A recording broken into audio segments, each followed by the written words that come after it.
Bismillahirrahmanirrahim. Alhamdulillahirabbil alamin. Wassalatu wassalamu ala asyrafil anbiya'i wal mursalin wa ala alihi wa sahbihi ajma'in. Subhanaka la ilma lana illa ma 'allamtana innaka antal alimul hakim. Rabbi shrah li sadri wa yassir li amri wahlul 'uqdatam min lisani yafqahu qawli.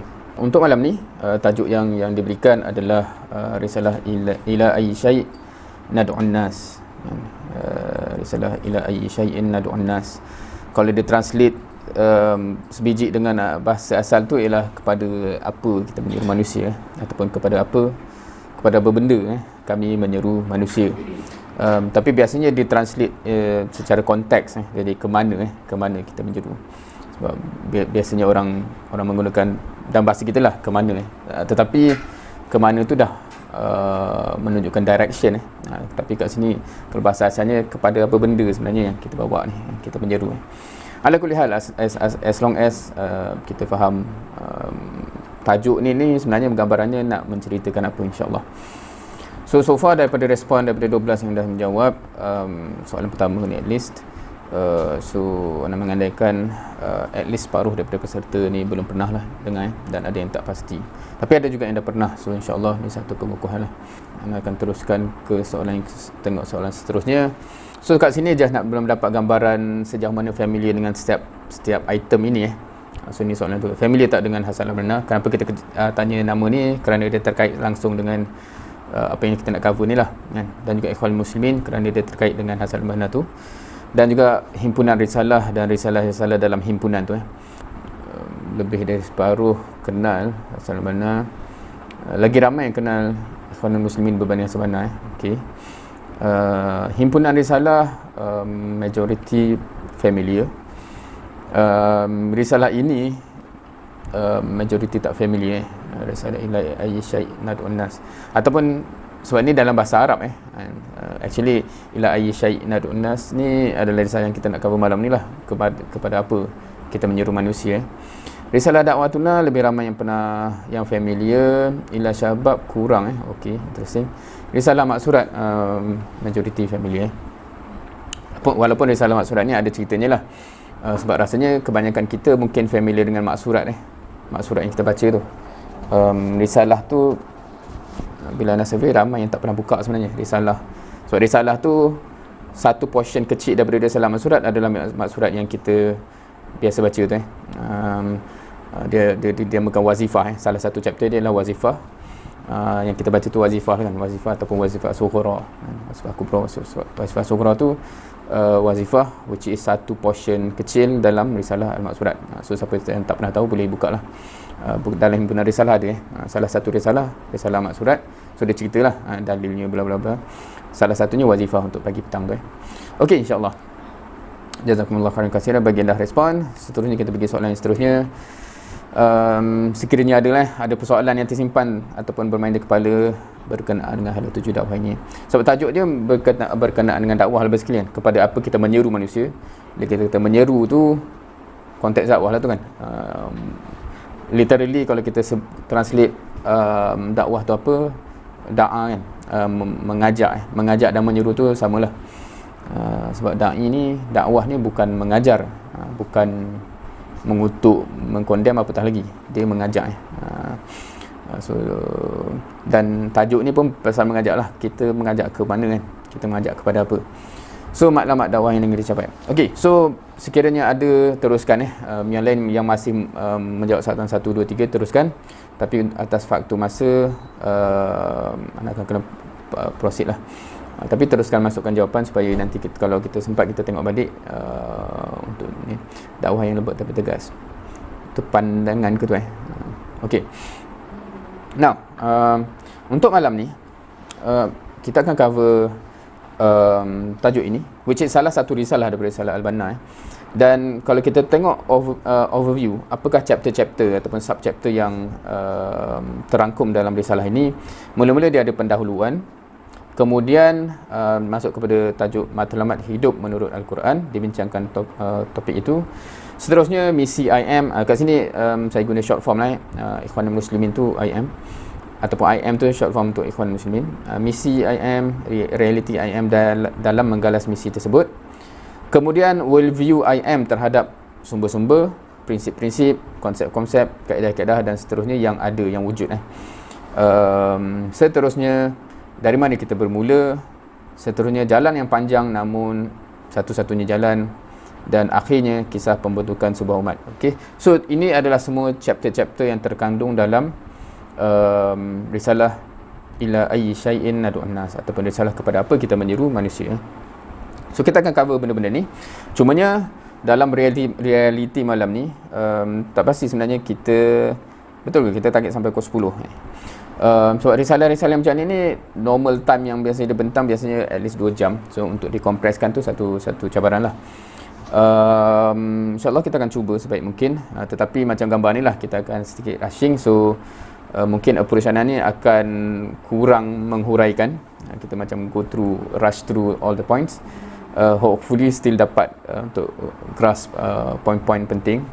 Tetapi kalau ada apa-apa yang tak sempat tangkap, tak faham dan sebagainya, perlukan penjelasan, terus bagi tahu kat ruangan chat tu mungkin, supaya yalah, so kita in the end nak juga faham apa yang kita cover ni kan, bukan just habis-habis tak tahu, tak faham apa kan, cakap laju sangat dan sebagainya. So minta kalau ada apa-apa yang terlepas, tak dapat tangkap, tak clear, terus bagi tahu. Otherwise anda akan assume semua clear dan semua faham, dan anda akan terus rush through untuk complete all the items dalam masa yang ada malam ni, insyaAllah. Okey, bismillah. Kita masuk kepada pendahuluan. So kalau kita cakap tengok tadi item dia, item yang pertama adalah pendahuluan ataupun muqaddimah. By the way, kalau siapa yang ada rujukan masing-masing, so ni memang direct ambil daripada rujukan masing-masing lah. So kalau siapa ada, ni salah satu versi Majmu' Rasail yang boleh diperolehi dekat kedai buku. Yang ni yang versi Indonesia punya cetakan lah. Ada banyak jilid. Kalau ini, so dia 4 jilid tak silap. So dalam jilid 2 ni adalah risalah yang ini. Kalau dalam bahasa yang ni Ana suka buku-buku yang Indonesia ni sebab dia sebelah Arab, sebelah bahasa Melayu. So sebab Ana suka baca juga tulisan asalnya apa untuk mengelakkan silap faham terjemahan. Tapi di Malaysia ada juga cetakan-cetakan yang memang purely bahasa Melayu, dia akan jadi lebih nipis. Boleh juga rujuk, insya-Allah. Okey, mula-mula dia dimulakan dengan pendahuluan, mukaddimahnya. Now, dalam mukaddimah ni Al-Banna, okey, kenapa kita sebut benda-benda tadi tu? Sebab ada yang mungkin tak familiar juga dengan Al-Banna. So, kenapa dia tanya pasal nama Al-Banna? Sebab dialah yang menukilkan risalah-risalah ini. So, Al-Banna mengasaskan satu gerakan dakwah yang bermula di Mesir dengan nama Ikhwanul Muslimin. Dan dakwahnya tersebar ke serata dunia lah, dan menjadi rujukan banyak kumpulan-kumpulan, termasuk di Malaysia pun banyak kumpulan yang merujuk kepada apa yang dimulakan oleh Hasan Al-Banna. Sebab tu contohnya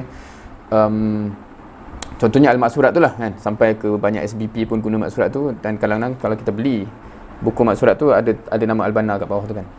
So siapa yang bawa tu kan, so banyak kumpulan-kumpulan yang terinspirasi dengan apa yang dimulakan oleh Hasan Al-Banna. So sebab itu nama dia famous, dan apa yang dia cetuskan tu banyak menginspirasikan dakwah di serata dunia lah, termasuk di Malaysia. So beberapa kumpulan akan claim mengikuti Hasan Al-Banna lah, kumpulan-kumpulan dakwah di Malaysia yang agak besar dan famous. So itu Hasan Al-Banna, dan dia gagaskan gagasannya, dan dia establish Ikhwanul Muslimin sebagai gerakannya. Dan sepanjang tempoh dakwah dia yang tak berapa lama, sebab kemudiannya dia ditembak kan, dia mati syahid ditembak dalam gerakan dakwah dia di usia yang agak muda. Dia sempat menghasilkan beberapa risalah. So banyaklah risalah-risalah, contohnya yang kita tanya tadi, risalah dakwatuna ataupun dakwah kita, risalah ila syabab ataupun wahai pemuda ataupun kepada pemuda. Dan ini salah satu risalah risalah ta'alim, risalah al-maksurat dan sebagainya. So kalau kat Malaysia ni pergi kedai buku-buku agama agak senang untuk carilah himpunan risalah. Himpunan risalah maknanya dikumpulkan sebahagian daripada risalah Al-Banna, dan kita akan cover salah satunya. Tu just to put into context, kita tengah cover benda apa ni bagi siapa-siapa yang tak ada latar belakang lah benda ni. So kita cover salah satu risalah yang dihasilkan oleh Hasan Al-Banna, which is risalah ila ayyi syai'in nad'un nas. Okey, pendahuluan. Al-Banna ada sebut benda ni, dia tulislah maksudnya, ataupun dia katakan kadang-kadang kita sebagai penyampai, kita sebagai dai, kita dah menyampaikan dan kita confident, kita yakin bahawa audience, para peserta tu faham dah apa yang kita cakap, dan kita dah deliver ni jelas lah kan. Kita deliver speech contohnya kan, tak tahu ada yang pengalaman ke tak benda ni, kita confident macam insyaAllah dia faham, tapi tiba-tiba rupanya audience tak faham, semua blur, apa benda ni nak cakap ni. So ini satu dimulakan begini, dimulakan macam kadang-kadang dia dah menyampaikan, kita confident dah clear dah sampaikan tu, tapi audience pula tak faham apa yang kita sampaikan. So Al-Banna punya hipotesis ialah ada dua possible punca, ada dua kemungkinan punca. Salah satunya ialah memang apa yang kita sampaikan tu sama-sama walaupun kita perasan macam cantik dah aku sampaikan tu, tapi rupanya memang dia apa yang kita sampaikan tu dia memang kabur, tak ada kena-mengena lah dengan gambar Donald Trump tu tapi ada orang kata apa yang dia sampaikan begitu tapi mungkin itu salah satu punca.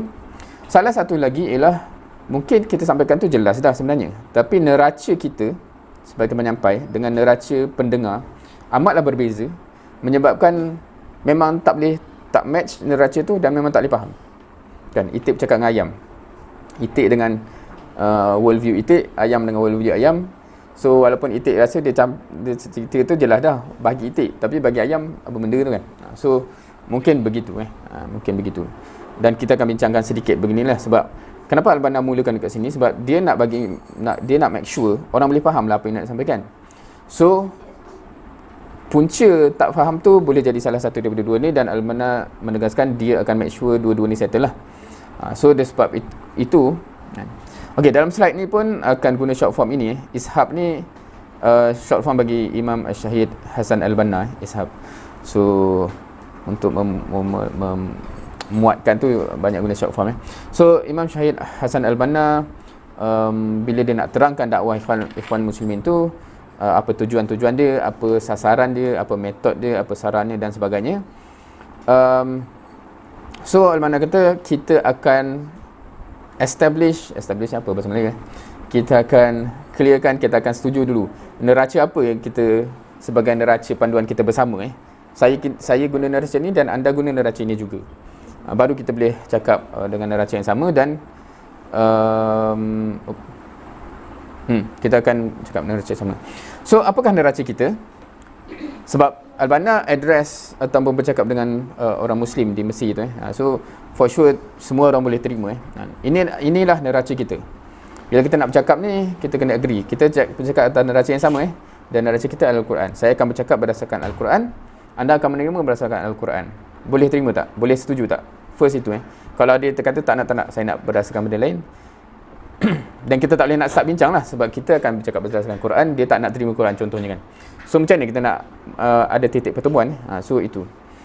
So kalau kita dah setuju itu, satu persoalan yang kita sama-sama boleh fikirkan, adakah kaum muslimin sekarang ni dah pun melaksanakan kandungan Al-Quran? Itu satu soalan Anda rasa macam mana? Kalau kita tengok kita semualah tengok masyarakat, jawab soalan ni. Dah rasa semua orang melaksanakan kandungan Al-Quran ke belum? Dan diorang ni semua dah terapkan nilai-nilai Al-Quran tu dalam hidup ke belum? Dan kalau kita perhati dan kita jawab ya, dah, maka Alhamdulillah dah selesai tanggungjawab. Sebab tujuan dah sampai. Tujuan Al-Quran ni turun supaya manusia memahami dan mengamalkannya. So kalau kita tengok, mak kita semua dah mengamalkan Al-Quran, Quran dah jadi jati diri masing-masing, Alhamdulillah, kita dah sampai tujuan lah. Sebab itulah tujuan Al-Quran turun kan. Tapi kalau kita tengok macam jauh lagi, banyak benda tak settle dan sebagainya, maka ketahuilah bahawa tugas kita lah yang untuk memastikan tercapainya tujuan ni. Maknanya kita lah yang nak kena bawa message interpretasi Al-Quran ni kepada mereka kan. Itu tugas kita So ni untuk kita fikir sama-sama lah ni Maknanya kita tengok keliling, kita tengok masyarakat kita, dah faham Quran betul-betul ke? Dah menjadi jati diri masing-masing ke? Dah laksanakan ke? Kalau dah, Alhamdulillah, semua Alhamdulillah. Tapi kalau kita belum, maka tugas kita lah nak kena sampaikan ni. Itu first and foremost kita kena terima itu dulu.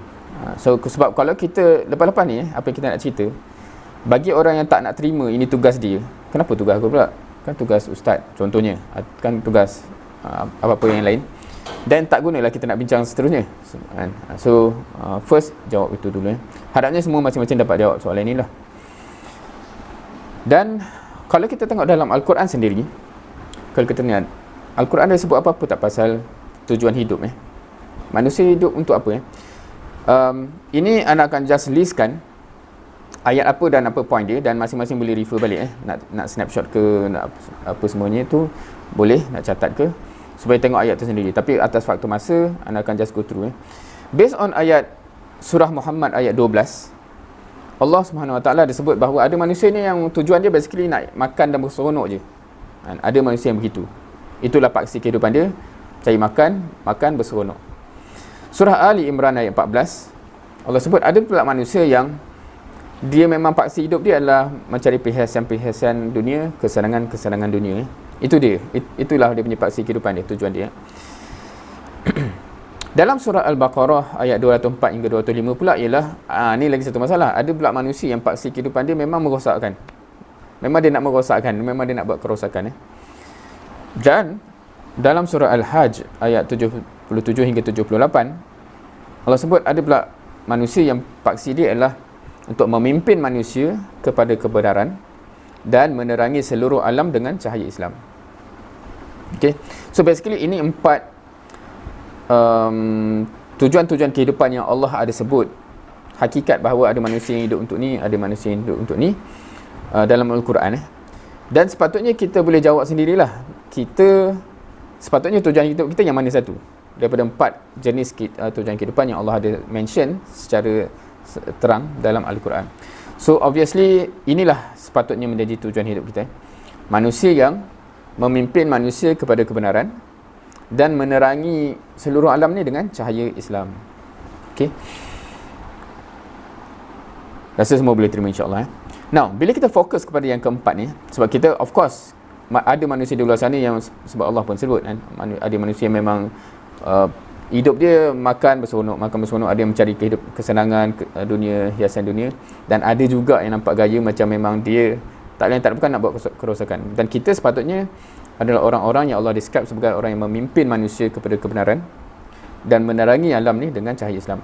So bila kita fokus ke situ, Allah ada kaitkan juga maknanya orang-orang yang buat begini ni apa antara tabiat mereka So dalam surah At-Taubah ayat 111 Allah sebut bahawa mereka ni menjual diri dan harta Now, dalam konteks ini bila kita kata kepimpinan Muslim sebab pimpin sebab tujuan tu kata memimpin manusia. So kepimpinan tu, memimpin tu sama lah kan, kepimpinan So dia adalah suatu tugas yang menuntut pengorbanan dan tak ada kat situ mencari keuntungan kan. So itu nature kepimpinan Muslim. Dia bukan dia dalam posisi kepimpinan tu untuk mencari keuntungan, tetapi dia banyak berkorban sebenarnya. Dia menuntut pengorbanan.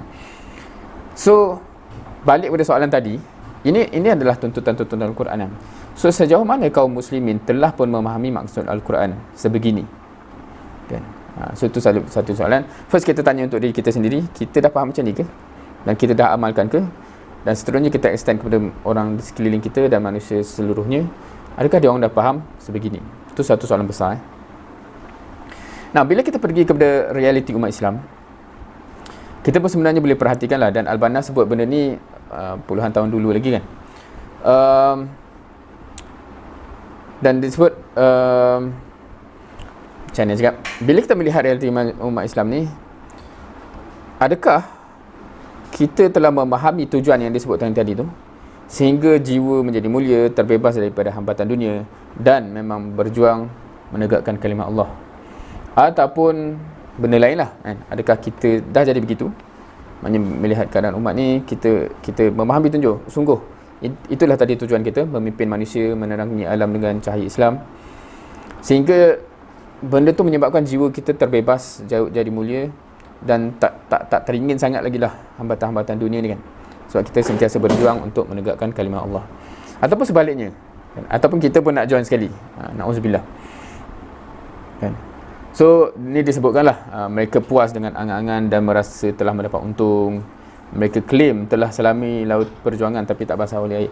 Okay, ini quite interesting kalau kita nak reflect lah sebab ada orang yang, ataupun kita sini pun kadang-kadang perasan kita telah berjuang. Tapi Al-Banna kata ada orang yang claim dia dah berjuang selangi laut perjuangan tapi tak basah oleh air. So macam kontradik lah. Kalau betul awak dah menyelami, mestilah basah kuyup dengan air perjuangan tu kan. Tapi macam kering je, bila pula kan awak menyelam dalam perjuangan ni kan.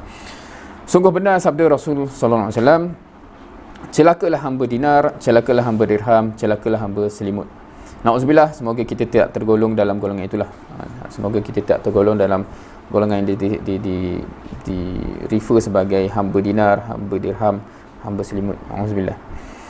Now, bila kita membincangkan isu tujuan hidup dan semua boleh faham insya-Allah gambaran analogi pokok ni. Sebab dia di bawah tanah tu ada akar dia, dan di atas tu kita nampak pokoknya kan. So ghayah ataupun tujuan ni di bawah kan, dan dia yang membina tindakan di atas. Dan tindakan tu kita boleh nampak secara zahir seperti mana pokok tu lah. Dan tujuan tu sebenarnya tersemat di dalam hati kita, seperti mana tersorok dalam tanah itu kan. So hakikatnya bila matlamat tu pun masih sama kan, awak nak apa sebenarnya kan, aku pun tak tahulah. Maknanya ghayah, tujuan, matlamat dalam jiwa tu pun masih blur. Mana mungkin hasilnya menjadi hasil yang diharapkan So ni nak menegaskan bahawa bila kita kata balik fungsi tujuan kita tadi tu, dia bermula daripada tujuan maknanya kalau kita sini pun aku pun tak tahu aku nak apa dalam dunia ni dan sebagainya, benda tadi tu belum tersemat di dalam, mana mungkin dia akan terzahir di luar kan. Ini adalah untuk kita dan mereka So jangan kita mengharapkan tumbuh pokok yang cantik sebelum akarnya kuat menunjang di bawah, insyaAllah. Okey, seterusnya ni kita pergi pada menti.com yang kedua. Sebelum kita berdetailkan lagi, just untuk mendapat gambaran kita masing-masing lah. So ada 3 soalan yang terkait dengan isu ghayah, tujuan dan sebagainya. So ini masing-masing jawab secara, jangan risau, tak ada ketahui pun siapa yang menjawab ni kan. Tapi just nak dapat gambaran secara umumnya, secara keseluruhannya kita ni di mana. So soalan yang pertama ni seperti yang boleh dilihat dekat situ, sejauh mana anda ni, kita lah masing-masing yang kita nak menjawab ni, mempunyai matlamat ini dalam hati dan jiwa. Sebab kita dah cerita tadi Allah sebut matlamat tu, dan kita fokus kepada matlamat nak memimpin manusia tu dan nak menerangi alam ni dengan cahaya Islam So sejauh mana kita dah punya benda tu dalam jiwa lah. Paling kiri tu perasaan tu tak ada lagi, langsung pun tak ada perasaan, dan kanan tu memang dah sepenuh hati merasa sebegitu kat sini dia Ana letakkan 4 item lah sebenarnya, dan Ana expect kita, mungkin pengamatan kita kepada 4 item ni mungkin at the moment at least dia akan berbeza kan.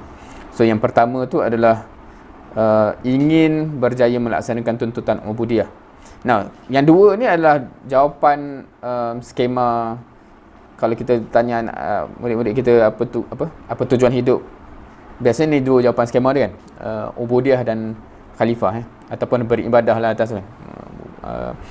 Daripada ayat wa ma khalaqtul jinna wal ins illa liya'budun. Yang kedua tu pula ialah ayat wa iz qala rabbuka lil malaikati inni ja'ilun fil ardi khalifah. Itu jawapan yang biasanya anak murid kita pun biasanya akan boleh jawab dalam exam kan. So ni soalan real untuk kita lah, sejauh mana benda itu dah tersemat dalam ni perasaannya lah, sekuat mana Yang ketiga tu direlate dengan ayat tadi tu, surah Al-Hajj tadi tu, nak memimpin manusia kepada kebenaran. Dan yang 4 tu pun stimulus lah, nak berjaya menerangi seluruh alam dengan cahaya Islam. So far tak nampak pula kenapa dia tutup ni. Tak apalah, tapi dah ada berapa orang yang jawab roughly 1, 2, 3, 4, 5 baru jawab. Yang lain disilakan jawab juga, tetapi based on setakat ini dia berat ke kanan lah walaupun mungkin tak sampailah sepenuh hati tu kan, walaupun ada yang jawab dah sepenuh hati. Alhamdulillah dia jawab soalan-soalan yang tertera bagus ni. Ada yang 3 orang contohnya dah sepenuh hati dah nak memenuhi tugas khalifah dan ini Okey, teruskan menjawab. Tapi in the meantime Ana akan continue on sebab kita tak ada banyak masa. Ini soalan subjektif lah ni, sejauh mana menyebab ataupun maknanya apa-apa jawapan kita tadi tu apa yang menyebabkan perasaan tu. So kalau yang especially kalau yang dah semacam dah tersemat penuh tu, boleh detect ke? Boleh dicungkil ke? Kenapa rasa sebegitu sekali? Kan, kenapa sampai sepenuh hati merasakan nak memenuhi? Ini soalan lah. Ada yang tak pasti, kita pun tak pasti. Walaupun tak pasti ni tak sure yang bersemangat atau yang kurang, tapi tak pasti. Sementara itu, kalau ada soalan ketiga ni ialah adakah posisi sebagai guru ataupun muallim ataupun muallimah membantu ke arah merealisasikan matlamat memimpin manusia kepada kebenaran? Yang ini dia spesifik kat situ. Kalau kita betul-betul rasa macam nak pimpin manusia kepada kebenaran, dan mengapa kalau dapat jawab mengapa tu bagus lagi lah, walaupun semua jawab ya kan. Yang soalan tadi ni, okey, hakikat penciptaan manusia adalah hamba Allah dan khalifah di muka bumi. Okey, itu reason dia berusaha menjadi hamba yang terbaik. Okey, terima kasih, jazakumullah khairan katsira kepada yang dah menjawab. InsyaAllah. So, mengapa tu tak ada yang jawab lagi tapi berdasarkan soalan sini, yang dah menjawab merasakan posisi sebagai guru actually membantu meresikan. Tak tahu ada yang kalau ada rasa sebaliknya, teringin juga nak dengar.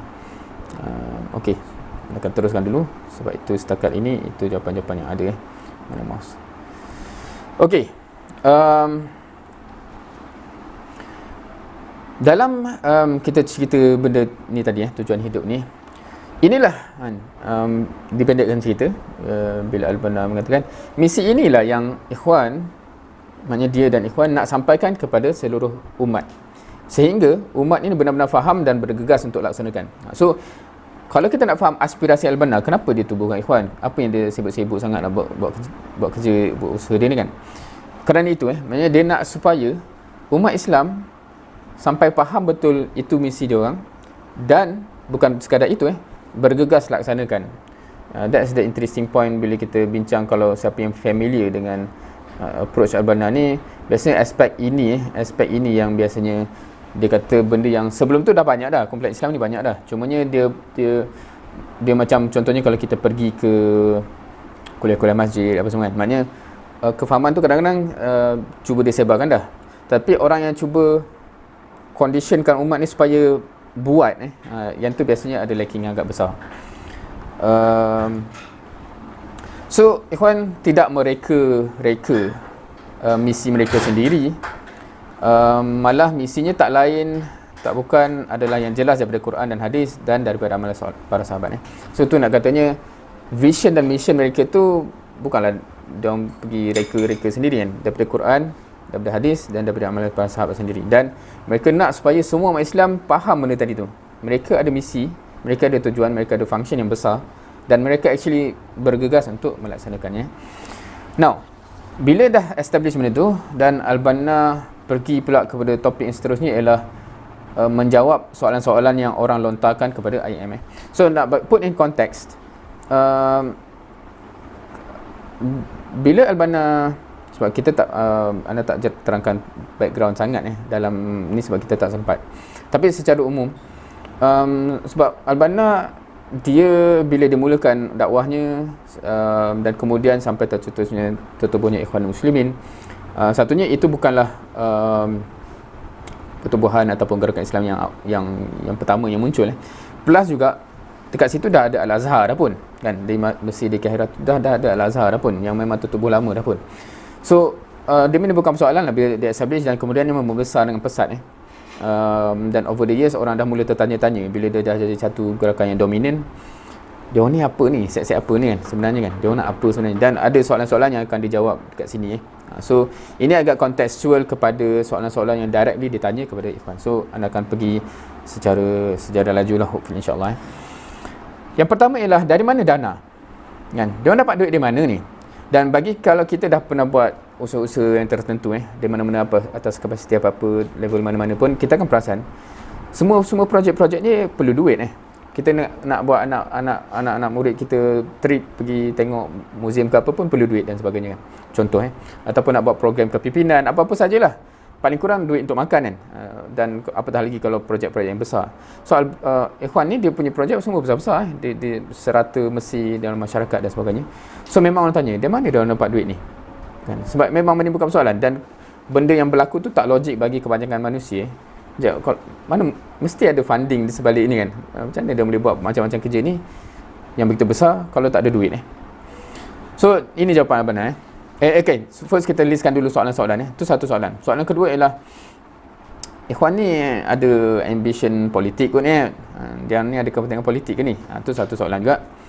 Satu lagi ialah bahasa Arabnya qaumiyah apa dia orang punya qaumiyah apa dia orang punya affiliation kan, adakah dia orang ni ada kebanggaan, kalau bahasa kita macam kebanggaan Melayu ke tak ke kan. Similar soalan yang tertanya kat situ, of course isu Mesir lah. Dan ada pula yang tanya macam dia orang ni berangan je lebih ni kan, apa yang dia orang nak capai tu berangan je tu kan, sebab yang misi Ikhwan tu besar Okey, so kita akan pergi satu persatu lah. Tapi sebelum masuk jawab soalan secara spesifik, Albana tegaskan begini ini anak quote sebiji-sebiji, anak akan bacakan je lah.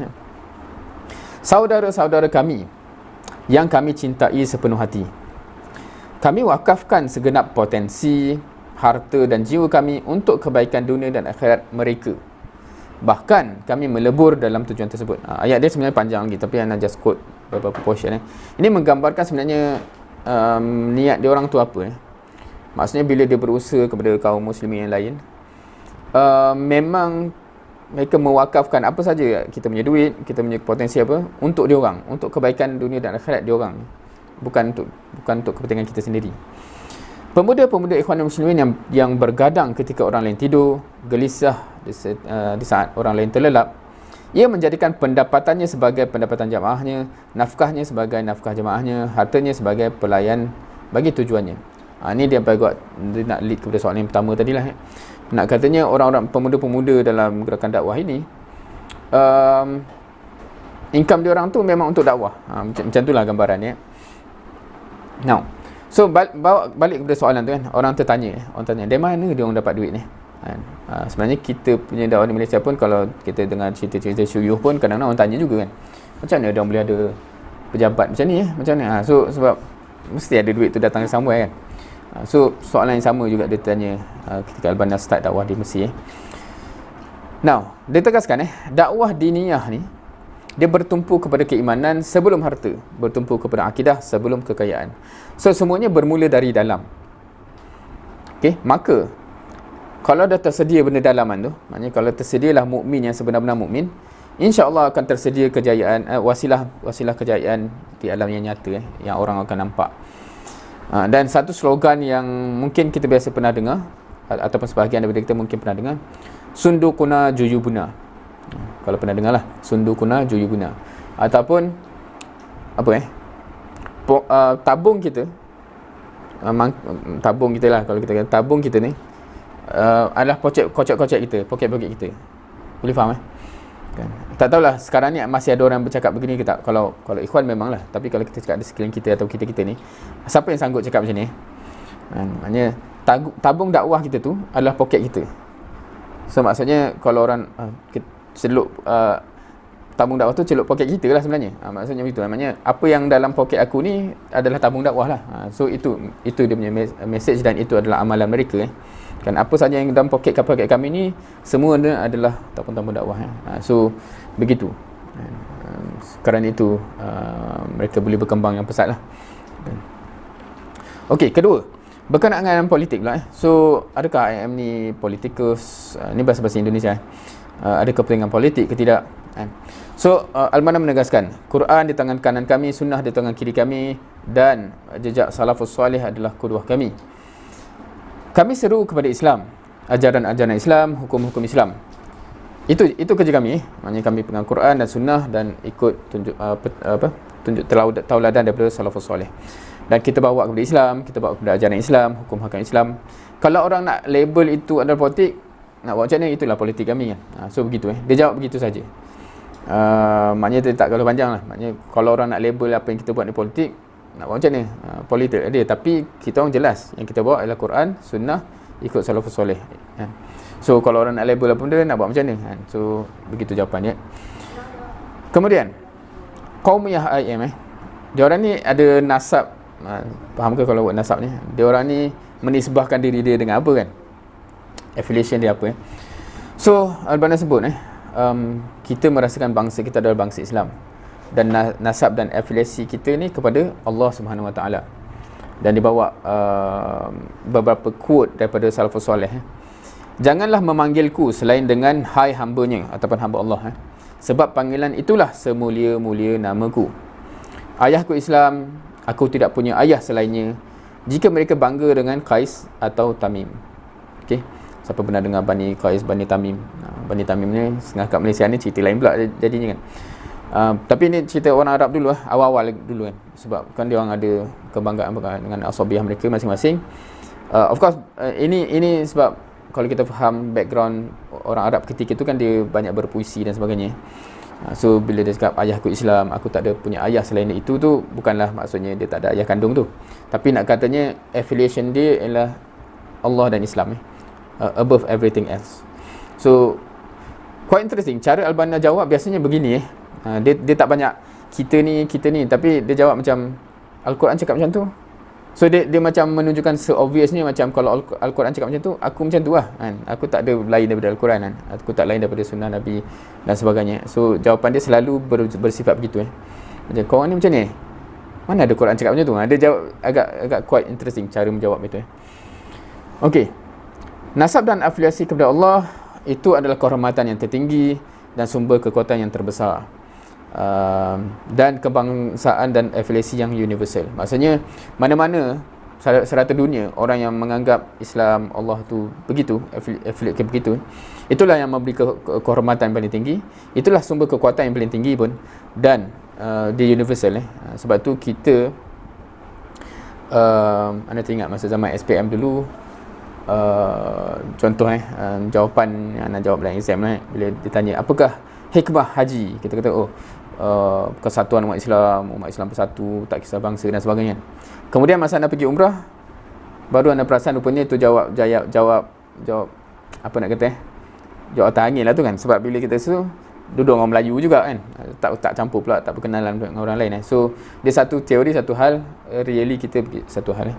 Tetapi hakikat Islam ni sepatutnya menjadikan begitu. Maknanya kita merasakan bila kita jumpa saudara kita daripada Bangladesh, daripada Indonesia dan sebagainya, kita rasa itu saudara kita kan, kita rasa dekat bukan kita rasa orang luar. So itu satu benda yang kita boleh tengok lah. Now, ada pula yang tanya macam, misi dia orang ni angan-angan je kot, tak mungkin lah realiti kan. Sebab besar kan dia, sebab misi IM ni bukan hanya dalam lingkungan negara kan. Kalau siapa yang pernah dengar pasal Maratib Amal, Ustaziatul Alam, kan benda-benda yang bukan calon-calon besar. So nak kata macam diorang ni berangan lebih lah.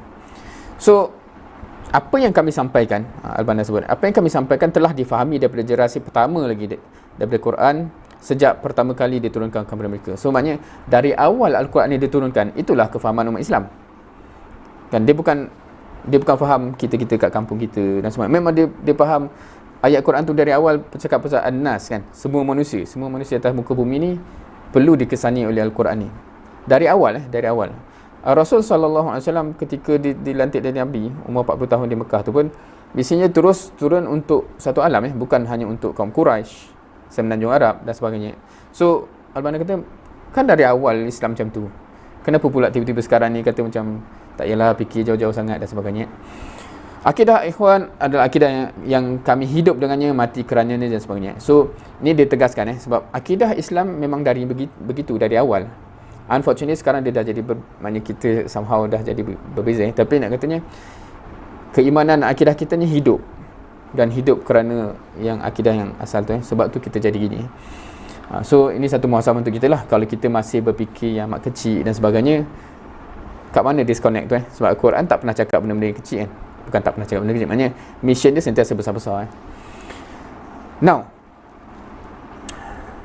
kan, bila kita dengar benda-benda tu, yakin ke dengan apa yang dia sebut kat Al-Banna tu? Dan ana petik kat sini saudaraku, ni kata-kata Al-Banna yang ana petik quote by direct translation saudaraku, bila kalian setuju dengan kami tentang prinsip ini, maka ketahuilah bahawa afiliasi kalian kepada Allah Subhanahu Wa Taala mewajibkan kalian untuk memperhitungkan tugas yang dibebankan ke atas pundak kalian, giat beramal untuk melaksanakannya dan berkorban di jalannya. Apakah kalian akan melakukannya? So ini kita masing-masing jawab lah. Kalau kita yakin apa yang disebutkan tadi memang berdasarkan Quran dan Sunnah, maka secara sedar atau tak, tugas tu dah terpikul atas kita, dan kita kena laksanakannya, gigih untuk mengamalkannya dan berkorban di atas jalannya, sebab memang jalan ni memerlukan pengorbanan lah. So kita akan buat ke tidak? So kita kena masing-masing kena jawab, adakah kita akan buat? So bila kita balik kepada ayat tadi, ayat Al-Hajj 20, surah ke-22 ayat 77 dan 78, kalau kita baca, kita akan perasan dua sisi. Satu tanggungjawab individu dan satu tanggungjawab sosial. Bila kita cakap macam kita kena solat, kita kena buat amal kebajikan dan sebagainya, itu tanggungjawab individu, kita kena buat. At the same time, ayat tu juga menuntutkan jihad dalam menyebarkan dakwah. So Al-Banna menggunakan phrase tu tanggungjawab individu satu hal, ini tanggungjawab sosial. Maknanya directly kita kena ada implikasi direct kepada masyarakat, kan? So akidah yang benar lah adalah asas kepada dua-dua benda ni serentak, kan? So maka tak ada alasan untuk tinggal salah satu kerana kononnya kita sibuk dengan satu yang lain. Faham ke kecap macam tu? Sebab dia kata macam dua-dua ni tuntutan daripada ayat yang sama, kan? Maknanya kita solat, puasa, zakat, haji, buat baik dengan jiran apa semua tu. Satu lagi ni ialah make sure dakwah tersebar kepada seluruhnya. Dua-dua tanggungjawab ni serentak adalah daripada Allah yang sama, ayat yang sama, dan basic dia adalah akidah yang sama. So mana mungkin kita kata macam kenapa awak tak dakwah sebenarnya? Saya sibuk solat, zakat. Maksudnya kalau kita kata kita sibuk dengan salah satu tugas, menyebabkan kita tak buat lagi satu tugas, sedangkan akidah yang samalah asas kepada dua-dua tugas ni, dia pelik, kan? So itu satu again persoalan untuk diri kita. Kalau kita kenapa tak sebab dakwah? Sebab sibuk cari rezeki. Contohlah, contoh. Betul, cari rezeki tu salah satu tanggungjawab dalam konteks tanggungjawab individu, kena memberi nafkah isteri, anak dan sebagainya.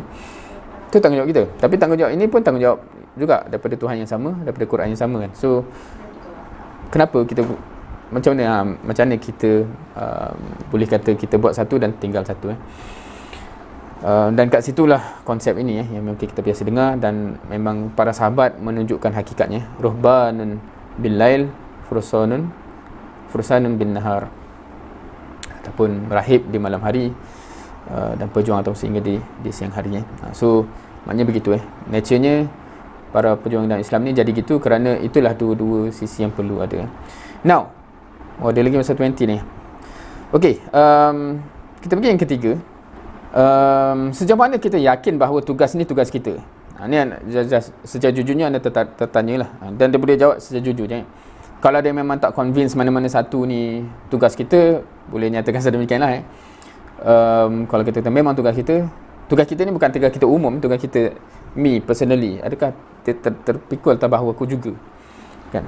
Kalau belah kiri tu kata macam aku tak yakin pun itu berdasarkan Islam, berdasarkan apa yang kita faham dalam Islam ni, itu bukan tanggungjawab aku. Ataupun yang kanan tu memang yakin sepenuhnya.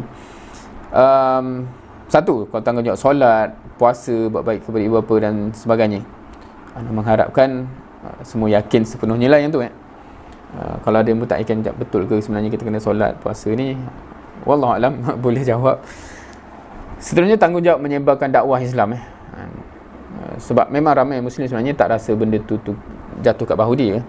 Anda tertanya juga, setengah orang yakin memang atas bahu dia jatuh. Dan yang ketiga tu extension, nak tanya, nak tertanya juga pandangan semua, adakah jatuh atas bahu kita juga ni untuk membina para pendakwah yang lain. So yang nombor 2 tu kita sendiri jadi pendakwah, nombor 3 kena bina para pendakwah juga. Maknanya semua yang menjawab memang meyakini sungguh-sungguh bahawa solat, puasa, zakat, haji. Tapi quite interesting sebab anda lamkan sekali, tak tahulah kalau ada yang jawab sebenarnya untuk solat puasa tu dia yakin, tapi untuk ibu bapa, jiran sebagainya, mungkin ada jawapan yang berbeza. Interesting. Tapi ialah begitu. Saya pegang dakwah majoriti kata ya, tapi ada yang kurang yakin. Ada yang langsung tak yakin ni? Sekejap. Sebab interesting gitu. Dan harapnya okey, ada seorang harapnya tak jawab ni, maknanya harapnya semua menjawab dengan hatilah, bukan ni jawapan skema ni aku ikut je lah. Sebab hakikatnya yalah, hakikatnya apa yang men-trigger tindakan kita adalah apa yang benar-benar dalam hati. Dan kalau anak ni anak suka berterus terang je kan? Dan sebab bukan isu kita nak cakap salah betul isu kita boleh senang nak bincang bila kita apa kata telus kalau tak dia create assumption yang create kepayahan yang lain. Okey, insyaAllah. Seterusnya, apakah yang anda rasa anda patut lakukan jika benar ingin laksanakan tanggungjawab menyebarkan dakwah? Bergabung dengan jemaah, wah interesting. Tingkatkan ilmu dan kemahiran, kefahaman, pengorbanan, membentuk anak murid menjadi insan soleh wa muslih. Okey, insya-Allah. Menunjukkan teladan yang baik sebagai seorang muslim, berani. Okey. Jazakumullah khairan katsira. Dan seterusnya, dalam posisi sebagai guru ataupun muallim dan muallimah, apa potensi yang boleh diusahakan dalam melaksanakan tugas dakwah ni? Melaksanakan program tarbiyah dengan anak-anak yang anak sendiri ke ni? Ke anak-anak tu maksudnya cikgu-cikgu ni panggil murid-murid tu anak-anak. Didik anak didik jadi penyambung mata rantaian menerusi risalah Nabi, pembinaan diri anak murid menjadi generasi rabbani, beri kefahaman kepada anak didik tentang hakikat penciptaan manusia, maksudnya tu tunjuk tauladan yang baik. Okey. Semua of course jawapan-jawapan yang betul dan jawapan yang baik Hopefully itu antara benda-benda yang memang kita buat tauladan tu kritikal sebab memang kalau tak sama kalau dia tengok kita cakap something tapi kita buat lain, dia boleh baca benda tu kan. Dia boleh baca kan. Kita cakap bombang kita sepatutnya macam ni. Lepas tu kita pula yang tu na'udzubillah lah. Ana pernah pergi je satu program yang yalah maknanya yang macam mana menariknya versi program tu cerita pasal dakwah semua kan. Tapi versi tu bila rehat versi tu cerita benda lain. Itu sebenarnya abang kat universiti bukanlah buat apa pun kan. Lepas tu adik-adik ni jadi so kita sepatutnya kalau betul kita meyakini satu-satu benda tu, kita lah yang jadi contoh tauladan tu, bukan kita createkan bahawa reality cakap lain buat lain. Okey, seterusnya kita sambung. So based on apa yang kita yakin tu, majority kata rasa tu tanggungjawab dia, dan kita boleh ceritalah macam mana tanggungjawab tu nak diselesaikan Tapi rasanya ada juga yang jawab tadi macam ada kurang confident itu tanggungjawab kita. So rasanya kena ada tajuk yang membincangkan benda tu. Macam mana kita yakin itu tanggungjawab kita, ataupun macam mana kita rasa Quran ni kata itu tanggungjawab kita sebab itu soalan yang valid Anda rasa tak pelik kalau ramai Muslim tak rasa itu tanggungjawab dia Maknanya kalau solat, puasa, zakat, haji tu of course, kalau yang tu tak rasa, itu pun tak rasa, maknanya itu amat asas kefahaman. Tapi kalau isu dakwah ramai orang akan tertanya, betul ke? Memang betul ke tugas? Sebab kalau kita terpikul, kita bersalah kalau tak buat Dia berbeza dengan kita rasa itu pahala-pahala tambahan. Walaupun pahala yang lumayan, tapi dia still tambahan Maknanya kalau tak buat taklah salah. Kalau kita kata tanggungjawab macam tanggungjawab suami kepada isteri kalau tak buat tu bersalah dia akan dipersoalkan. So dia tak sama dengan kalau dia rasa macam kalau aku buat baik ke isteri tu bonus lah tu kan. Dia lain Okey. So adakah contoh yang lebih baik dan lebih benar daripada Rasulullah sallallahu alaihi wasallam? Itu satu adakah kita rasa ada contoh yang lebih baik? Kalau kita rasa Rasulullah contoh yang terbaik, sepatutnya kita ikut apa yang Nabi SAW tunjukkanlah. Satu soalan mengapa para sahabat, para tabi'in bertebaran ke serata dunia? Adakah kerana kuasa? Sedangkan kezuhudan mereka jelas terbukti. So ini satu soalan yang dilontarkan Kita tahu hakikat ini para sahabat, wafatnya Nabi SAW, para sahabat, para tabi'in, dia bertebaran satu dunia. Kenapa Kenapa? Kalau kata macam dia nak kuasai dunia, kalau kita jawab kan dia nak kuasai dunia, betul ke? Itu kuasa ke isu dia? Sebab dia orang ni kezuhudan dia orang terbukti maknanya dia orang tak tertarik dengan dunia tu, terbukti dah. So kalau sebab orang nak kuasai dunia ni, isunya dunia lah, dia nak jajahan apa semua So kalau orang ni tak ada niat pun nak jajahan apa semua, so apa motivasi dia apa motivasi dia bertebaran? Siapa yang rasa dia ada jawapan benda ni?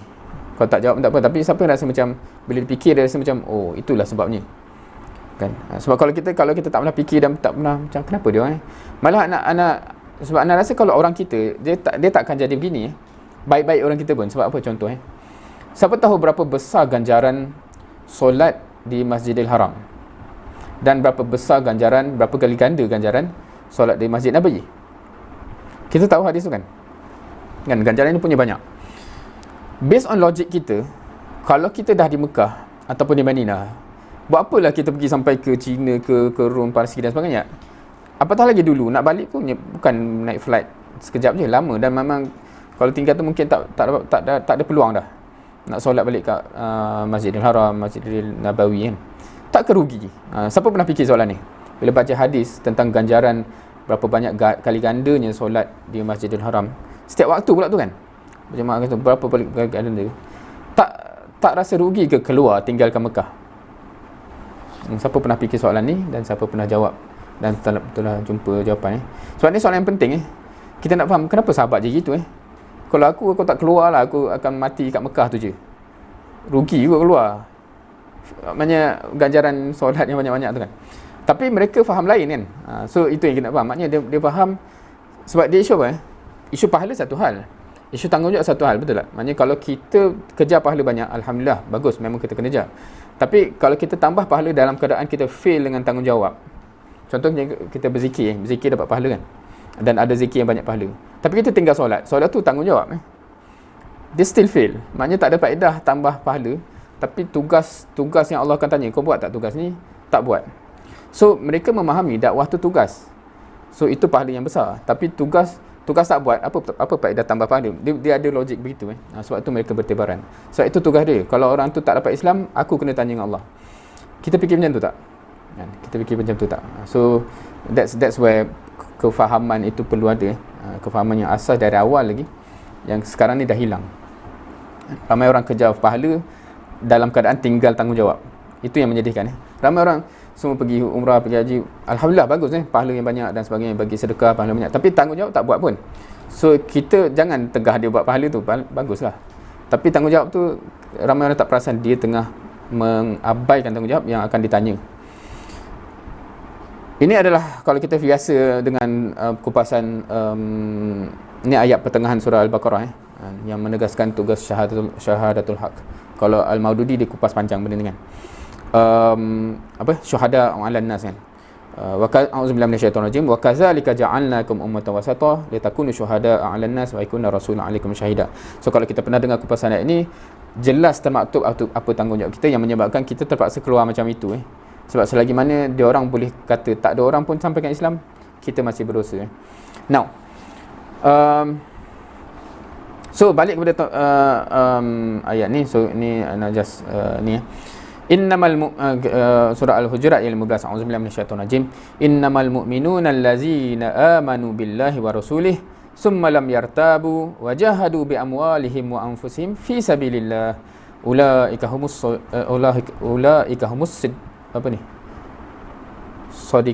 sadiqun, betul ke baris dia ni? Ulaika humus sadiqun panjang kot okey, kalau kita tengok ke sini orang mukmin tu apa? Dan kita nak jadi orang mukmin kan? Orang mukmin tu ialah orang yang beriman kepada Allah dan Rasul, dan kemudian apa kat situ? So summa lam yartabu wa jahadu bi amwalihim wa anfusihim fi sabilillah. So inilah orang beriman. Allah describekan begitu So kita alhamdulillah dah beriman, tapi Allah sebut dia tak patah balik dan berjihad dengan harta dan jiwa fi sabilillah. So kalau kita orang-orang yang benar dan kita benar-benar beriman, kita nak jadi orang yang mukmin, Allah kata inilah description dia. So kalau kita belum lagi jahadu bi amwalihim wa anfusihim fi sabilillah, kita kena muhasabahlah dan kita kena berubah. Sebab kita nak jadi orang ini seperti mana Allah sebut Kemudian ini adalah surah At-Taubah ayat 41. Infiru khifafan wa thiqalan wajahidu bi amwalikum wa anfusikum fi sabilillah zalikum khairul lakum in kuntum ta'lamun. Kan? Ini fi'il amar kan? Suruhan. Infiru. Berangkat.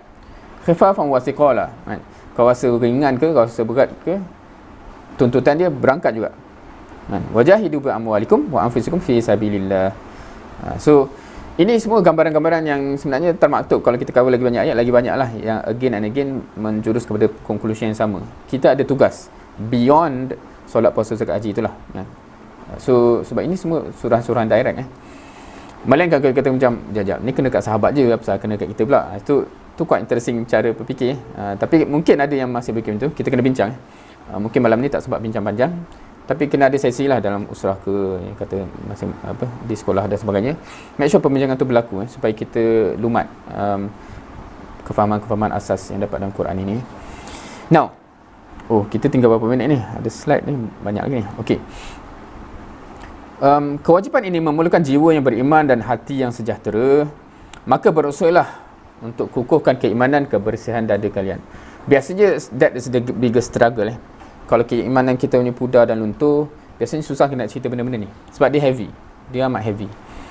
So sebab itu biasa kalau dalam belajar sirah dengan adik kita ajar anak-anak murid kita pun kita kata 13 tahun fokus pembinaan akidah kan di Mekah sebelum Madinah turun syariat banyak. So itulah fokus dia, akidah tu kan. Dan kalau kita berteori begitu, tapi untuk diri kita tak pula kita make sure akidah tu kukuh. Sebab tu kita sentiasa rasa berat isu dakwah dan sebagainya. Dan kita tak mengambil ibrah lah dari sirah tu kan. So hopefully kita mengambil ibrah tu insya-Allah. Kewajipan ini memerlukan pengorbanan harta dan potensi, maka bersiaplah untuk berkorban. Now, so seterusnya, bila kalau kita dah ada semangat dah ni, kita nak buat dah ni insya-Allah. Kat mana nak mula ni? Where do we start? Dari mana kita mula So Al-Banna kata kalau mana-mana cerita pembinaan bangsa ni dia ada 4 elemen yang memang kena start off, ini kena ada.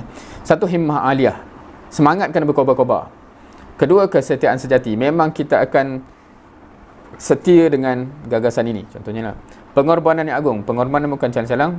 Dan kejelasan prinsip. Kita clear, kita buat ni untuk apa in the first place kan? So of course kalau nak kupas panjang, so Ana just nyatakan kat situ untuk kita reflect. Kita dah ada semangat yang tinggi ke? Kita betul-betul will be with this vision until the end ke? Kita willing to sacrifice something ke untuk benda ni? Dan kita clear ke prinsip-prinsip jalan ini So tanpa ciri-ciri berkenaan, maka bangsa yang tidak berharga dan malang dan kita akan hidup dalam dunia sangkaan dan khayalan. Na'udzubillah. Okey, ini secara umum ditegaskan begitu. Itulah hakikatnya. Kita ambillah pengajaran. Now, dipetik kat sini. Ni anak-anak quote je lah. Manusia akan memanggil sesama sendiri untuk menyerang kamu sebagaimana ketika makan. Okey, ini petikan hadis. Ini petikan hadis. Rasanya kita family dengan hadis ni. Bila Nabi SAW menggambarkan nanti akan sampai masa orang berkerumun ke atas umat Islam ni macam orang berkongsi makan tu kan. Atas talam tu berebut-berebut nak makan nak faham. Dan dia tanya para sahabat, adakah kerana bilangan kita sedikit masa tu? Tidak. Kamu menjadi ramai masa tu. Tapi kamu akan menjadi buih dan sampah yang dibawa oleh sungai, dan Allah akan menghilangkan rasa takut kepada kamu dari dada musuh kamu dan melemparkan ke dalam kamu hati kamu wahan. Bila dia tanya apakah itu wahan? Cinta dunia dan benci mati. So dia isu hati dia isu hati. So selagi mana hati kita ni memang cintanya dunia kan, takutnya mati, kita akan still na'udzubillah remain begitu. So isunya di hati So bila kita nak cerita pasal diri kita dan anak-anak didik kita, macam mana nak tackle isu hati ni? Sebab ni hati ni bukan isu teori, dia isu perasaan, dia isu keyakinan So itulah. So ini ayat ni pun boleh dikupas, tapi untuk malam ni memang tak sempat dah. Innallaha la yughayyiru ma biqaumin hatta yughayyiru ma bi anfusihim. Sebenarnya Allah tidak akan mengubah apa yang ada pada satu kaum tu sehingga mereka mengubah apa yang ada dalam diri mereka sendiri. So ayat ni menunjukkan bahawa perubahan umat tu hanya akan berlaku kalau kita mengubah hati-hati kita. Kan, in short maknanya sebab tu kita kena address hati-hati ni kan, hatilah, hati qalb kan, di dalam hati kita ni, dan insya-Allah Allah yang akan ubah realiti yang di luar tu kan. Itu janji Allah berdasarkan ayat ini So ini adalah titik mula yang terpenting. Kalau hati kita pun tak ada untuk benda-benda ni, tak ada perasaan dan sebagainya, kita tak ke mana, na'udzubillah. Way forward. Okay, so ini Ana just listkan je sebab dalam ni Abana kupas apakah jalan ke depan pula. Mungkin penyampaian Ana malam ni banyak mula dekat benda yang basic dan kita akan cerita kenapa tapi disarankan untuk baca juga risalah ni. So jalan ke depan ni Ana just point formkan je subchapter ni. Ini sebenarnya setiap satu ni subchapter, tapi Ana just jadikan key point Kena ada manhaj yang jelas, kita harus ittiba', kena waspada kepada penyimpangan yang mungkin berlaku, kena baiki undang-undang. Ni dia cerita benda yang dah besar kan, baiki wajah sosial, perangi hedonisme, aturlah sistem pendidikan, manfaatkan persaudaraan, memproklamasi kemanusiaan dan batasan Islam. So, ini cerita yang panjang sebab vision dia panjang beyond negara bangsa yang ada sekarang. So, memang akan masuklah cerita kemanusiaan, isu macam mana nak faham negara-negara Islam dan sebagainya. Tapi ini semua portion-portion yang memang kita tak sempat pendidikan malam ni lah. So, kalau nak ada sisi lain yang, tapi sebab kita sekarang baru nak mula kan, so biasanya poin-poin yang kita dah kupas sedikit tadi itulah yang menjadi titik tolak kita sekarang sebenarnya. So tapi memanglah Al-Banna ni bila dia fikir sampai ke jauh ke depan tu, dia bukan berangan semua benda dia dah fikir secara agak detail. So bukan cerita-cerita kosong lah nak cerita benda-benda besar. Now, jalan yang panjang. So ni ana quote Al-Banna dia cakap apa setelah memahami semua benda ni kan, maknanya dah faham semua benda ni, betapa dahsyatnya keterkejutan saya bila semua orang masih seolahnya masih sepakat bahawa jalan ni amat panjang. Walaupun dia kata macam bagus, tapi panjang sangat lah jalan ni.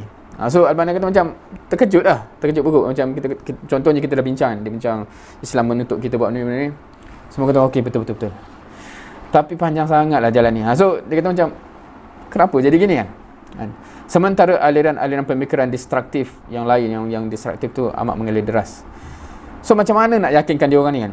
So dia isu keyakinan macam panjang sangat jalan ni kan, tak ada jalan lain ada sebagainya. So untuk isu ni Al-Banna dia gariskan beberapa benda lah. So dia kata ada dua sudut pandangan positif, dan salah satunya perspektif sosial, satu lagi perspektif sejarah, dan dua sudut pandangan pasif, iaitu tiada jalan lain dan tanggungjawab. Apa dia? Okey, kita kupas sikit je lah. Dari segi perspektif sosial, kalau nak tanya macam ya ke jalan ni panjang sangat nampak kan, satu ialah kenyataan hari ini adalah mimpi semalam, dan mimpi hari ini adalah kenyataan esok hari. Contoh untuk benda ni terlalu banyak sehingga telah menjadi aksiom. Aksiom ni apa bahasa Melayu? Dia macam dah jadi satu paksi. Ini hakikat maknanya kalau kita tengok apa benda yang besar sekarang, satu ketika dulu dia satu mimpi, dan hari ini dia jadi kenyataan, dan hari ini ada mimpi-mimpi yang insya-Allah esok akan menjadi kenyataan. Itu hakikat dunia. Itu hakikat dunia kan. Tak kisahlah dalam sudut apa negara yang dah tertegak sekarang ni, dulu mimpi je, dulu masih terjajah dan sebagainya, mimpi nak merdeka, sekarang dah merdeka. And so forth kita cakap pasal isu manusia, isu negara, isu company pun sama kan. Dulu dia bermimpi je, sekarang dah jadi company yang besar dan sebagainya. So itu realiti dunia. Itu perspektif sosial. Second, perspektif sejarah. Kebangkitan semua umat bermula dari kelemahan, di mana orang menganggap bahawa mencapai apa yang mereka inginkan itu adalah kemustahilan. Ini hakikat hakikat sejarah. Sejarah membuktikan kesabaran, keteguhan, kearifan, ketenangan dalam melangkah dapat membawa kebangkitan umat dari mulanya lemah kepada puncak kejayaan. Ni kita boleh tengok mana-mana lah apa-apa sejarah perubahan. Contohnya kalau kita US, sebab kalau banyak cerita US ni, US kan satu ketika dulu satu mimpi yang diharapkan oleh orang-orang berkulit hitam untuk mendapat hak dia orang. Dia mimpi kan, dia satu benda yang macam orang kata mustahil lah kau akan dapat benda tu kan, takkanlah orang putih ni akan bagi. Tapi hari ni dah dapat benda tu So itu salah satu contoh, dia banyak contoh bahawa banyak benda yang asalnya bermula dengan mimpi dan orang kata macam tak boleh, takkan kau dapat, tapi akhirnya dia menjadi realiti. Itu perspektif sejarah yang sentiasa berulang. So similarly dengan apa yang kita tengah inginkan sekarang, dia akan jadi kenyataan. Okey, adakah jalan lain? Ini tadi tu dalam konteks optimis lah, insya-Allah kan.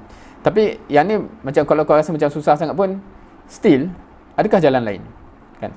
Walaupun jalan ni panjang, tapi isu dia tak ada jalan lain untuk bangunkan. So kalau kau rasa ini tugas kau, Allah akan tanya, dan tak ada jalan lain, kau nak cakap apa? Kan? So dia cakap macam point dia ialah kalau kau rasa macam susah sangat pun apa sebenarnya, still kalau kau dah faham itu tugas kau,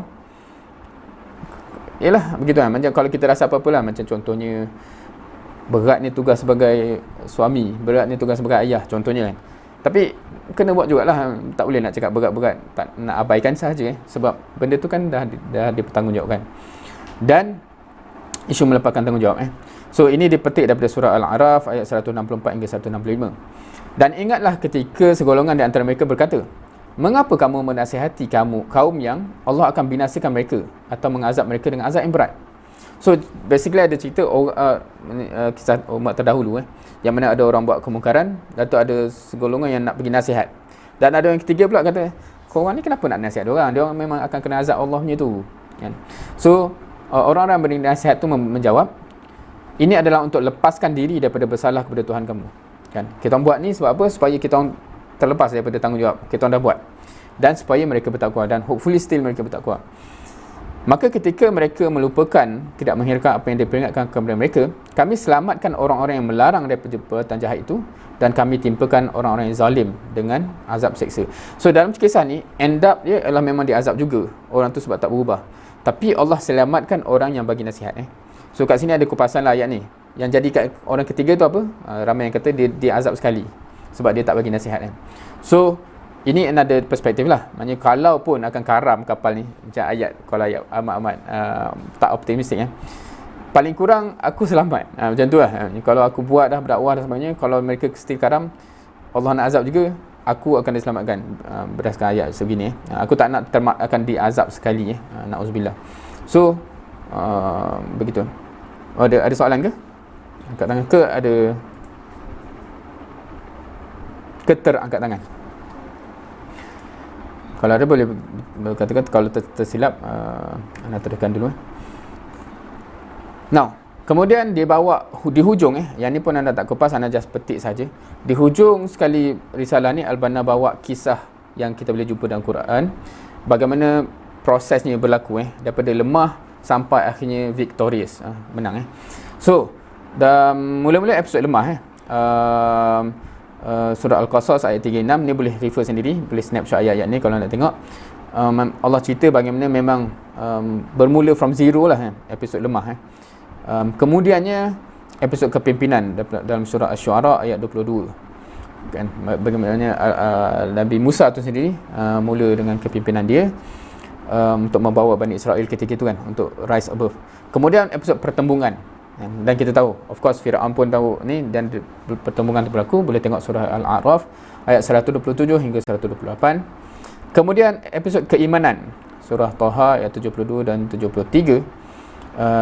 Dan maknanya bila pertembungan tu akan amat menguji keimanan dan bila yang strive terus dengan keimanan, akhirnya episod kemenangan, surah Taha ayat 80.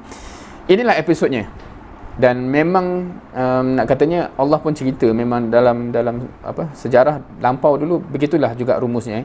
Memang akan bermula lemah, tetapi perlu kita bangun memimpin umat ni sebagaimana Nabi Musa memimpin umat dia, dan memang akan pertemuan yang memang menuntut pengorbanan kat situ, dan terus dengan keimanan, dan insya-Allah akan menang di akhirnya. Itu kita tahu kisah Musa dan Fir'aun, dan kita boleh refer ayat tu. Insya-Allah itulah historinya. Sebagaimana Nabi Muhammad sallallahu alaihi wasallam pun sama kan. Ini rumus yang sentiasa berlaku.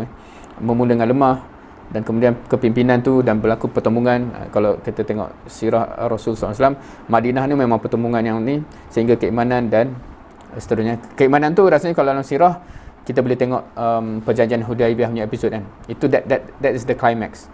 Sebelum tipping point, lepas tu Fathul Mekah dan menang kan.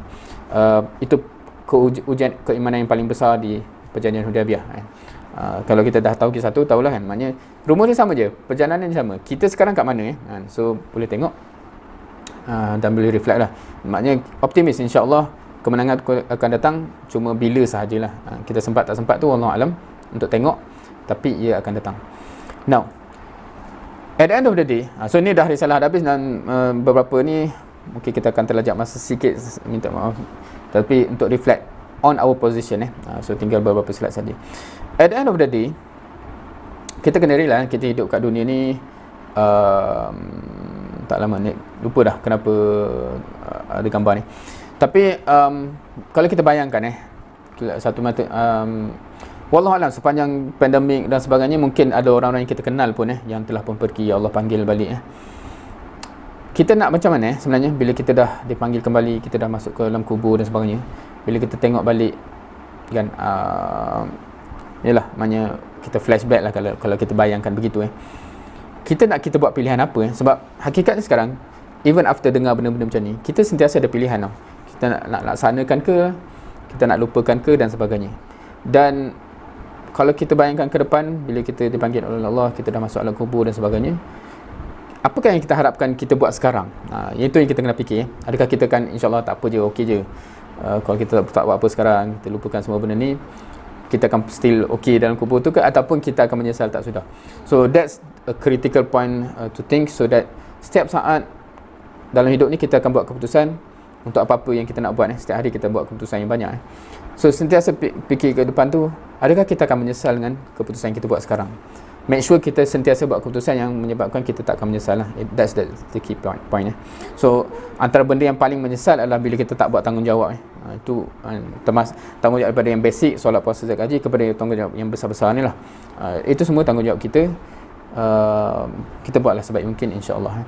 Now, beberapa slide yang last ni just untuk relate kan, dengan dunia anda masing-masing lah, antum masing-masing dalam konteks kalau kita sebagai, sebab mana majoriti ni yang bukan pun boleh dengar, kita extract lah apa yang kita boleh dapat sebab kita ada function di tempat lain, tapi yang guru ada function yang special juga So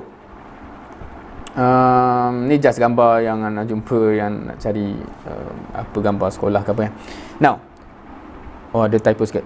So kalau kita bayangkan peranan kita terhadap siapa kalau sebagai guru So anda terbayang 3 jawapan yang mungkin keluar. Yang mungkin yang anda rasa agak obvious keluar ialah kepada anak-anak murid. Tapi mungkin juga kepada guru yang lain kan, sebab mungkin aku dah faham tugas aku, tapi ada guru lain yang belum faham. Mungkin ada juga begitu. Dan juga mungkin ada yang fikir juga, ibu bapa yang menghantar anak ke sekolah ini pun kita in touch dengan dia orang, apa peranan kita. So kalau nak fikir secara besar, ini ada 3 golongan yang boleh difikirkan lah, what is my role towards them. Tapi yang paling obvious yang mungkin akan highlight ialah kepada murid-murid yang lain tu boleh fikir juga part of tugas ni lah, yang kita ada interaksi dengan mereka juga. Tapi yang paling besar yang agak obvious ialah dengan murid-murid So satu soalan ada matlamat apa-apa yang kita letakkan kepada mereka ke? Habis di sekolah dia nak jadi apa dan sebagainya. Apakah matlamat yang kita letakkan bila kita melihat mereka, dan based on that apa yang kita rancang dan apa yang kita susun. That's the normal question yang anda akan tanya, dan yang anda rasa kita sepatutnya tanya, kita nak dia orang jadi apa sebenarnya, dan apa yang kita buat. Semua orang kena buat. Namanya kalau anda dalam posisi anda akan tanya soalan yang ni juga. Contohnya anda di universiti, anda tengok student, anda tengok lecturer dan sebagainya juga. So masing-masing kita ada soalan ni. Tapi untuk malam ni kita fokuskan kepada guru, kepada murid-murid, insyaAllah.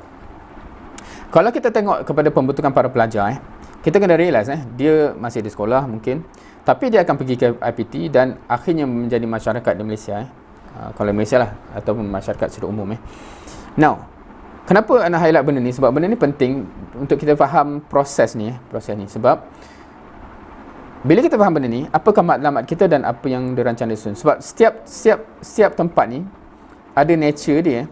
So kalau kita terlupa bahawa jambatan lepas ini tu apa, kadang-kadang cara kita meletakkan objektif tu rupanya tak membantu untuk yang selepas ini. Kalau kita faham macam ni.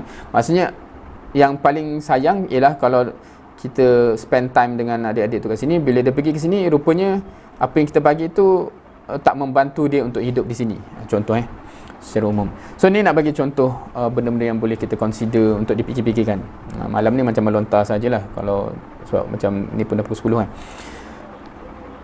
Kita kena faham bahawa ni sangkaan Ana mungkin ada yang tak betul kat setengah sekolah, tapi macam Ana dulu, anak sekolah Hiraq, sekolah rendah Islam Hiraq dan sekolah menengah Islam Hiraq, 11 tahun di Hiraq sebelum masuk ke universiti dan sebagainya lah. Batch kedua sekolah Hiraq kalau siapa yang tahu sekolah Hiraq. Based on pengalaman Ana menganggap bahawa kebanyakan orang, adik-adik ni kalau kat sekolah, usrah tu disistemkan dan quote unquote dipaksakan, diimpose, maknanya dia tak ada pilihan. Tetapi dia akan pergi kepada alam bahawa usrah tu pilihan peribadi. Di universiti usrah tu pilihan peribadi, kita tak boleh nak paksa-paksa dah. So perubahan tu perlu difahami supaya kalaulah dia boleh hidup dengan dipaksakan, tapi rupanya kita tak readykan dia untuk membuat pilihan untuk terus, dia tak jadi. Kalau contoh anak sendiri ialah lepas 11 tahun di Hiraq, Ana melarikan diri daripada usrah. 2 kali Ana berjaya lari daripada usrah lepas SPM. Maknanya SPM tu memang dah bercita-cita. Alhamdulillah dah habis sekolah ni kan, tak ada lagi orang nak paksa ke usrah. Tapi tiba-tiba ada mujur. Alhamdulillah boleh fikir balik, mujur ada classmate yang memang ajak balik dan tarik balik dan pujuk balik dan sebagainya. So itu satu pengalaman yang quite interesting. So bila anak handle adik-adik di UIA pun banyak yang macam tu, banyak yang menyimpan cerita-cerita sebenarnya frust bila anak contact untuk usrah, kenapalah cikgu bagi nama aku. So itu benda yang biasa berlaku yang kita kena fikir macam mana jadi macam tu dan macam mana untuk atasi. Kedua, hakikat ke atas semua yang ada, beban tambahan. Nah, ini maksudnya bila mereka sebagai student, dia orang akan tengok kalau kat sekolah semua orang kena usrah. So dia satu benda yang okeylah semua orang kena usrah. Tapi bila kita pergi IPT, kita akan perasan usrah tu satu burden tambahan dan dia tengok member dia sebelah tak ada benda tambahan tu, tak ada beban itu. So dia akan jealous dan kalau dia tak ada keinginan tu, kenapa dia nak usrah tu? Contoh ataupun tarbiyah. Dia akan rasa pressure. Ni membebankan diri aku, orang lain tak payah pun benda-benda ni kan. So benda-benda ni menjadi satu benda yang besar di IPT yang kita banyak sangat observe yang keluar daripada sekolah walaupun dah berapa lama usrah, dia menyimpan isu itu dia menyimpan isu itu dan dia susah nak survive. So ini untuk kita sama-sama fikirkan. So contoh bila kita faham benda tu, adakah kita hanya akan kejar contoh ni, anda tak kata ada orang kejar benda ni, tapi just for discussion adakah kita kejar untuk habiskan silibus atau kita kejar untuk trigger passion untuk sambung tarbiyah? Dia akan menghasilkan benda yang berbeza. Ramai yang datang yang macam kadang-kadang laporan daripada tak kisahlah sekolah ke kawasan sebelum ni, kata macam dia dah habis ke macam ni kan, so dia dah mantap. Tapi bila kita sembang dengan dia, kita nampak gambaran yang amat berbeza dengan orang yang macam sampai-sampai tu memang anda boleh rasa setiap kali anda contact, ni contact untuk usrah bila nak start, dengan dia macam amatlah terasa terpaksa menjawab kan. So kita boleh sense dari awal semua benda ni, perbincangan ni more kepada memberi gambaran apa yang kita nak cuba target by the time dia habis sekolah, dia capai apa. Ada orang yang berusaha sebab nak dapat ilmu ataupun dia fahamkan usrah ni dapat ilmu dengan sebab nak faham macam mana nak berperanan untuk agama Allah. Ni agak besar lah, tapi sebagai orang yang banyak handle orang yang habis sekolah masuk kat PT, kita boleh perasan benda ni. Kalau anda ambil contoh kat UIA, ramai yang anak bawa usrah, yang dia pun bawa usrah, dia jadi nakib usrah juga, tapi anak usrah dia orang tu semua tak datang daurah, tak datang apa kan. Katanya, kenapa anak-anak usrah kau ni tak pernah datang daurah? Dan tu dia jawab apa? Kita pun tak faham. Dia kata, jap, antum cuba ajak dia orang daurah dan cuba convince dia orang untuk datang daurah, antum cerita apa Lepas tu baru terbuka, baru anda faham. Dia kata macam, kita orang pun sebenarnya tak tahu kenapa datang daurah, tapi sebab kita orang kat sekolah dah biasa. So bila orang kata ada daurah, datang je lah, dah biasa kan. So bila dia berjumpa dengan adik-adik baru yang tak dibiasakan benda tu, so dia tak ada, rupanya dia tak ada hujah untuk kata kenapa nak kena datang daurah. Dan tuan nak kata kat dia orang, kalau antum tak ada hujah untuk kata benda tu penting, bukan salah dia orang tak datang.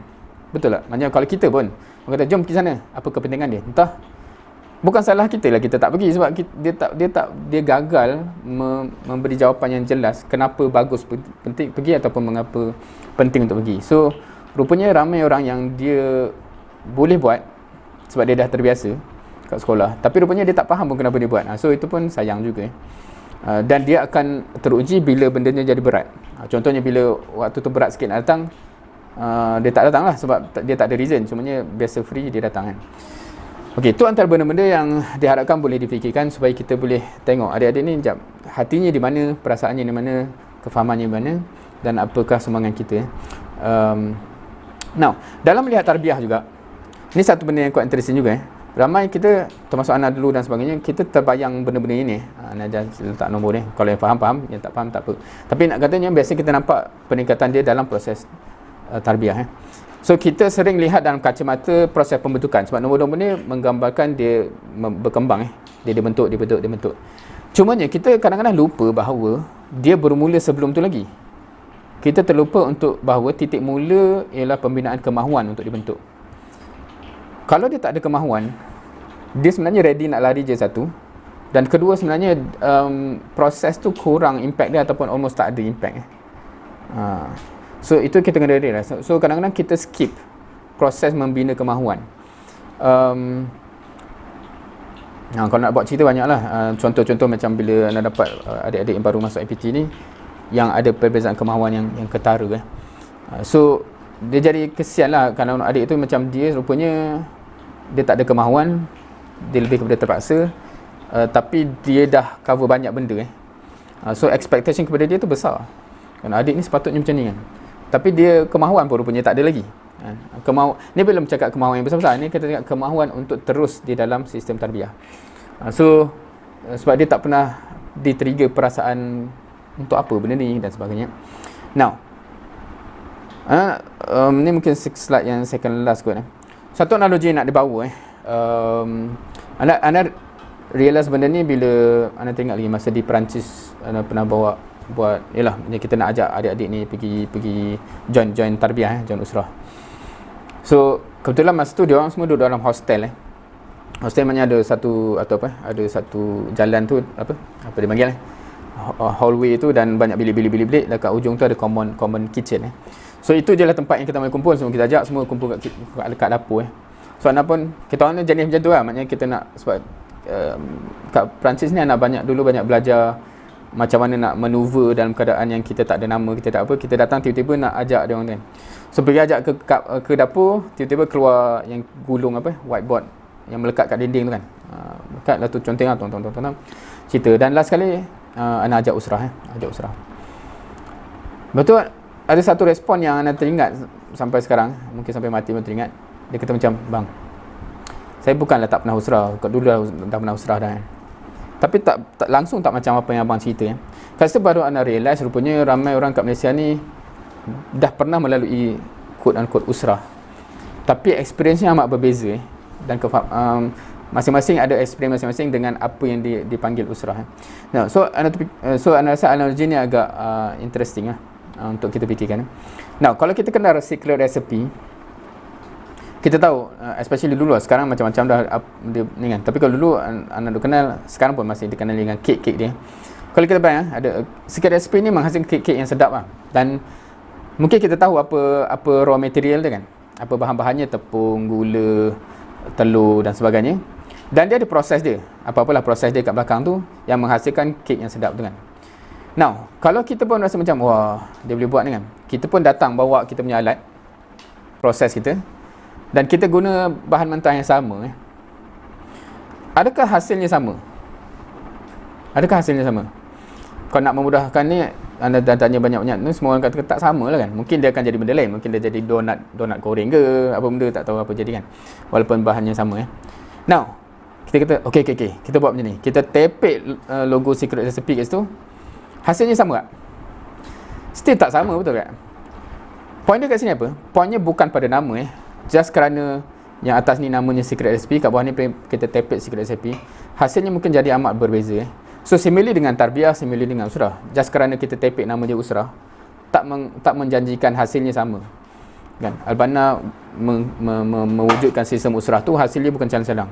Kita buat usrah juga, kenapa jadi lain kan? Sebab dia bukan isu nama yang kita tepek just kerana kita guna nama usrah, tapi kita buat tu tahap benda yang lain, hasil dia jadi lain lah. Sebab tu kita kena faham apa benda yang apa prosesnya tu yang menghasilkan benda ni So itu benda yang penting lah, kita kena bincangkan benda tu dalam kerangka kita faham flow yang panjang Maknanya sebab proses tarbiyah dia bukan bermula di sekolah dan habis di sekolah.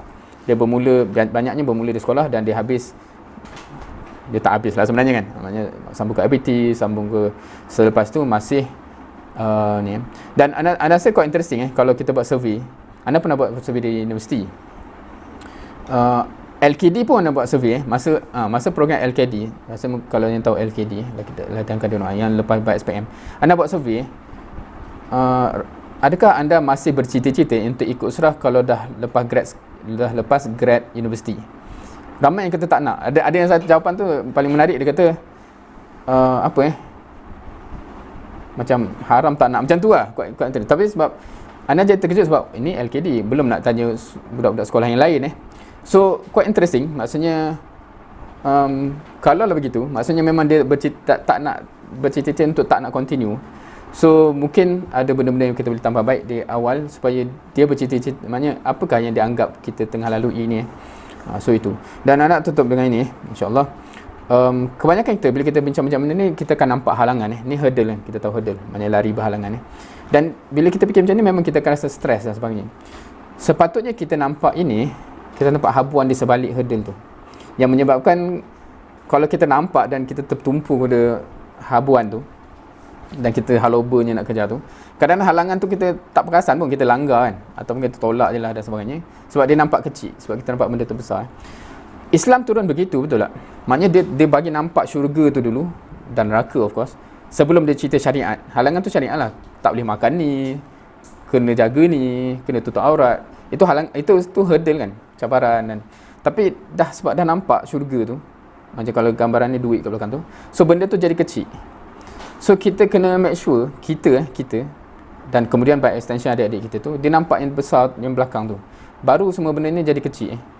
Oh, usrah kecil je, cabaran kecil je ni pun kan, ganjaran dia kan besar. So itu adalah benda yang penting, insyaAllah. So mohon maaf sangat-sangat dah terlajak masa, but at the end of the day, it's your life, it's your choice, dan eternal happiness or regret itu yang kita decide. So hidup ni hidup kita, pilihan kita nak buat apa. Tapi at the end of the day, kita sedang memilih kita nak bahagia selama-lamanya ataupun menyesal selama-lamanya. So ini untuk kita dan untuk kita sedarkan adik-adik kita juga. Dia sedang membuat pilihan. So of course di peringkat dia masih nak memahami semua benda ni. So kita bagi dia semangat untuk memahami lah benda tu kan, sebab dia nak memilih bahagia selama-lamanya, insyaAllah. Wallahualam, ini slide yang terakhir. So anda mohon maaf atas masa. So anda kembalikan kepada MC lah, insyaAllah. Ada ke MC? Anda tak tahu, tapi anda kembalikan insyaAllah.